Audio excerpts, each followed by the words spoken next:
Know how from Conarch. Subscribe now. Bharat में electric four wheelers के 10 benefits. इस lecture में हम भारत में इलेक्ट्रिक फोर व्हीलर्स के 10 बेनिफिट्स के बारे में जानेंगे और इस लेक्चर के पूरा होने पर हम भारत में इलेक्ट्रिक फोर व्हीलर्स के 10 बेनिफिट्स और उनकी विशेषताओं के बारे में समझने में सक्षम होंगे। तो चलिए इसे शुरू करते हैं। नंबर 1, इलेक्ट्रिक फोर व्हीलर्स को ड्राइव करना आसान होता है क्योंकि इलेक्ट्रिक फोर व्हीलर्स की इलेक्ट्रिक मोटर को ऑटोमेटिक कारों से बेटर बनाने के लिए एक अलग गियर की रिक्वायरमेंट नहीं होती है। इलेक्ट्रिक फोर व्हीलर्स को स्पीड अप और स्लो डाउन करना भी बहुत आसान होता है, साथ ही यह बेटर इंस्टेंट टॉर्क भी प्रोवाइड करते हैं। इलेक्ट्रिक फोर व्हीलर्स की driving automatic transmission petrol diesel कारों को चलाने के क्वाइट सिमिलर ही होती है। इनमें कोई गियर नहीं होते हैं और आपको लगातार क्लच और स्विच गियर दबाने की रिक्वायरमेंट नहीं पड़ती है। इसमें केवल 2 पेडल होते हैं, एक एक्सेलरेशन के लिए और दूसरा ब्रेक के लिए। ट्रेडिशनल फोर व्हीलर्स के मुकाबले में इलेक्ट्रिक फोर व्हीलर्स की ड्राइविंग के दौरान वाइब्रेशन भी नहीं के बराबर होता है। यह फैसिलिटी उन भारतीय पुरुषों और महिलाओं को इलेक्ट्रिक फोर व्हीलर्स ड्राइव करने में मदद करती है जो internal combustion engine based vehicles चलाने में झिझकते हैं। नंबर 2, इलेक्ट्रिक फोर व्हीलर्स में क्लच और गियर की एब्सेंस फ्रंट सीट पैसेंजर्स के लिए एक्स्ट्रा स्पेस अवेलेबल कराती है। फ्यूल ऑपरेटेड व्हीकल्स की तुलना में इलेक्ट्रिक व्हीकल्स में इलेक्ट्रिक मोटर और बैटरी भी ज्यादा स्पेस नहीं लेती है। कम मूविंग पार्ट्स के साथ इलेक्ट्रिक व्हीकल्स में इन स्पेस को स्टोरेज और बड़े कैबिन में कन्वर्ट कर सकते हैं। आप इलेक्ट्रिक व्हीकल्स के हुड के नीचे भी स्टोरेज स्पेस पा सकते हैं क्योंकि अब वहां इंटरनल कंबशन इंजन नहीं है। यह फैसिलिटी उन भारतीय पुरुषों और महिलाओं को इलेक्ट्रिक फोर व्हीलर्स अपनाने में मदद करती है जो ज्यादा ट्रॉली बैग्स, सूटकेसेस और लगेज बैग्स लेकर ट्रेवल करते हैं। नंबर 3, इलेक्ट्रिक फोर व्हीलर्स की बैटरी को घर पर रिचार्ज करना सुविधाजनक होता है। यह फैसिलिटी हमें चार्जिंग स्टेशनों पर भीड़ से बचने में मदद करती है। भारत में ऑलमोस्ट हर इलेक्ट्रिक फोर व्हीलर कंपनी एक इलेक्ट्रिक कार के साथ एक पोर्टेबल टाइप 2 चार्जर और फिक्स चार्जर प्रोवाइड करती है जो almost 16 ampere power plug socket के साथ काम करता है और रात भर में एक इलेक्ट्रिक कार को फुल चार्ज करने में सक्षम होता है। इसलिए दिन भर में कार की बैटरी डिस्चार्ज होने के बाद आपको रात में इलेक्ट्रिक कार को चार्जर से कनेक्ट कर सकते हैं और सोते समय यह इलेक्ट्रिक कार चार्ज हो जाती है। भारत सरकार और विभिन्न राज्य सरकारों ने ऐसे एप्स रूल्स भी जारी किए हैं जो इलेक्ट्रिक व्हीलर्स मालिकों को अपने मौजूदा इलेक्ट्रिसिटी कनेक्शन का उपयोग करके अपने अपार्टमेंट्स, ऑफिसेस में इलेक्ट्रिक व्हीलर्स को चार्ज करने की फैसिलिटी प्रोवाइड करते हैं। नंबर 4, भारत में इलेक्ट्रिक व्हीकल से ट्रांसपोर्टेशन कॉस्ट लगभग 40 पैसे से 50 पैसे प्रति किलोमीटर है। इसकी तुलना में आज भारतीय शहरों में 100 रुपए प्रति लीटर से अधिक के पेट्रोल मूल्य के साथ पेट्रोल ऑपरेटेड व्हीकल्स पर 7 से 8 रुपए प्रति किलोमीटर का खर्च आता है। भारत में इलेक्ट्रिक कार को पूरी तरह चार्ज करने में जितना कम खर्च होता है और पब्लिक ई चार्जिंग स्टेशंस में यह कॉस्ट मुफ्त के बराबर भी हो सकता है। 18 अक्टूबर 2022 को दिल्ली के मुख्यमंत्री अरविंद केजरीवाल ने दिल्ली में 11 ई चार्जिंग स्टेशंस, 73 नए चार्जिंग पॉइंट्स और 12 स्वैपिंग स्टेशंस जनता को समर्पित करते हुए बताया कि दिल्ली में ई चार्जिंग स्टेशंस पर चार्जिंग कराने पर इलेक्ट्रिक व्हीकल से ट्रांसपोर्टेशन कॉस्ट काफी कम होगा।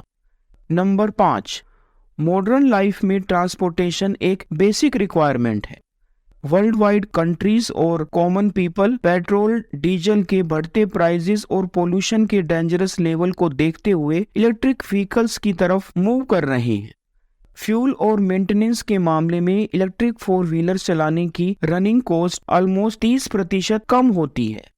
नंबर 6, फुल्ली इलेक्ट्रिक व्हीकल्स में जीरो टेल पाइप एमिशन होता है। Electric vehicles internal combustion vehicles की तुलना में टेल पाइप पर कणिकीय पदार्थ, पार्टिकुलेट मैटर या पीएम और नाइट्रोजन ऑक्साइड एमिशन नहीं करते हैं। इलेक्ट्रिक व्हीकल 60% कम कार्बन डाइऑक्साइड छोड़ते हैं, ना नॉइस पोल्यूशन करते हैं और ये इन्वायरमेंट के लिए भी काफी बेहतर होते हैं। World wide four wheelers manufacturers ने भी वर्ष 2030 से 2035 तक पूरी तरह इलेक्ट्रिक होने का टारगेट रखा है। नंबर 7, भारत में इलेक्ट्रिक मोबिलिटी को बढ़ावा देने में सेंट्रल गवर्नमेंट ऑफ इंडिया की पॉलिसी की महत्वपूर्ण भूमिका है। भारत के प्रधानमंत्री नरेंद्र मोदी कहते हैं कि भारत में इलेक्ट्रिक व्हीकल्स एक मौन क्रांति लाने का काम कर रहा है। भारत में इलेक्ट्रिक व्हीकल के चार्जिंग इंफ्रास्ट्रक्चर को बढ़ाने के लिए कई बड़े कदम उठाए हैं। आने वाले समय में भारत में इलेक्ट्रिक व्हीकल्स का भविष्य सुरक्षित है। नेशनल इलेक्ट्रिक मोबिलिटी डैशबोर्ड के अनुसार 8 दिसंबर 2022 तक भारत में 8.5 करोड़ ग्रीन किलोमीटर का टारगेट पूरा किया जा चुका है। ग्रीन किलोमीटर शहरी राइड हेलिंग एवं डिस्ट्रीब्यूशन कंपनियों को उनकी डिलीवरी के लिए इलेक्ट्रिक व्हीकल्स को अपनाने में हेल्प कर रहा है और पूरे भारत में एयर पोल्यूशन को कम करने के लिए एक सफल प्रयास कर रहा है। नंबर 8, नितिन गडकरी सड़क परिवहन और राजमार्ग मंत्री। भारत सरकार ने देश के सभी 69,000 पेट्रोल पंप पर एक रेगुलर चार्जिंग स्टेशन के निर्माण की योजना तैयार की है। इसके अलावा नेशनल हाईवेज पर लगभग 700 साइटों को आइडेंटिफाई कर इलेक्ट्रिक व्हीकल्स के लिए बैटरी स्वैपिंग स्टेशन और चार्जिंग स्टेशन डेवलप करने के लिए एक विस्तृत योजना पर काम किया जा रहा है, जो समय के साथ भारत में इलेक्ट्रिक व्हीकल्स रिवॉल्यूशन को और ज्यादा पावरफुल बना देगा।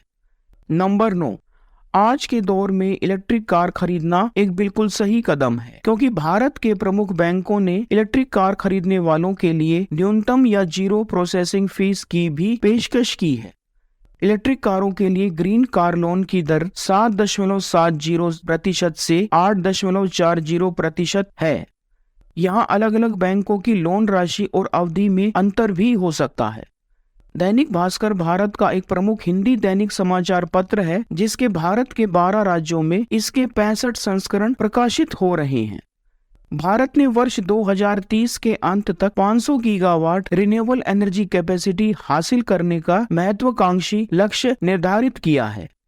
यह रिन्यूएबल एनर्जी की वर्ल्ड की सबसे बड़ी योजना है, जो कि भारत के आगामी इलेक्ट्रिक व्हीकल्स मैन्युफैक्चरिंग इंडस्ट्रीज पर पॉजिटिव इम्पैक्ट डाल सकता है। नंबर 10, इलेक्ट्रिक व्हीकल्स, फोन और लैपटॉप की बैटरी मैन्युफैक्चरिंग में लिथियम एक की कंपोनेंट है। भारतीय भूवैज्ञानिक सर्वेक्षण की फरवरी 2023 की रिपोर्ट के अनुसार जम्मू और कश्मीर के रियासी डिस्ट्रिक्ट के सलाल हेमाना एरिया में 5.9 मिलियन टन लिथियम के इन्फर्ड रिसोर्सेज G3 पाए गए हैं। यह 5.9 मिलियन टन लिथियम भारत को वर्ल्ड में दूसरा सबसे बड़ा लिथियम रिजर्व वाला देश बना सकता है। वर्तमान में Chile 9 million ton lithium reserve के साथ दुनिया में नंबर 1 पोजीशन पर है। निर्मला सीतारमण वित्त और कॉरपोरेट मामलों की मंत्री, भारत सरकार ने बजट 2023 के भाषण में इलेक्ट्रिक व्हीकल्स की बैटरियों के लिए लिथियम आयन सेल पर कंसेशनल ड्यूटी को वर्ष 2024 तक जारी रखने की घोषणा की है। टाटा मोटर्स भारत की सबसे बड़ी कमर्शियल वाहन निर्माता और सबसे बड़ी इलेक्ट्रिक कार निर्माता कंपनी है। टाटा मोटर्स पैसेंजर्स के प्रबंध संचालक शैलेश चंद्र कहते हैं कि हम अगले 5 सालों में अपने पोर्टफोलियो में 25% तक इलेक्ट्रिक व्हीकल्स शामिल करेंगे। टाटा मोटर्स का मानना है कि वर्ष 2025 तक बैटरी की कीमत में 30% से ज्यादा की गिरावट की उम्मीद है, जो समय के साथ भारत में इलेक्ट्रिक व्हीकल्स को और ज्यादा सस्ता बना देगा। इसके अलावा ज्यादा लोग इलेक्ट्रिक व्हीकल्स खरीदें, इसके लिए सेंट्रल गवर्नमेंट ऑफ इंडिया के साथ साथ राज्य सरकारें भी सब्सिडी की घोषणा कर रही है। भारत में इलेक्ट्रिक व्हीकल्स रिवॉल्यूशन का आगाज हो चुका है और आप भी इसका हिस्सा बन सकते हैं। क्या आपका भी अगला व्हीकल इलेक्ट्रिक होगा? मैं आशा करता हूं आपको मेरा यह लेक्चर जरूर पसंद आया होगा। मैं आपको अपने सर्वोत्तम ज्ञान के अनुसार आपका समर्थन सहयोग करना चाहता हूं। कृपया अपनी प्रतिक्रियाएं और सुझाव मुझे भेजते रहें। वे मुझे आपको आपकी आवश्यकताओं के अनुरूप गुणवत्तापूर्ण शिक्षण सामग्री प्रदान करने में मेरी सहायता करते हैं। अपने तरह तरह के सुझाव मुझसे साझा करने के लिए एक बार फिर आप सबका बहुत बहुत धन्यवाद। आप स्वस्थ रहें, सीखते रहें और आगे बढ़ते रहें।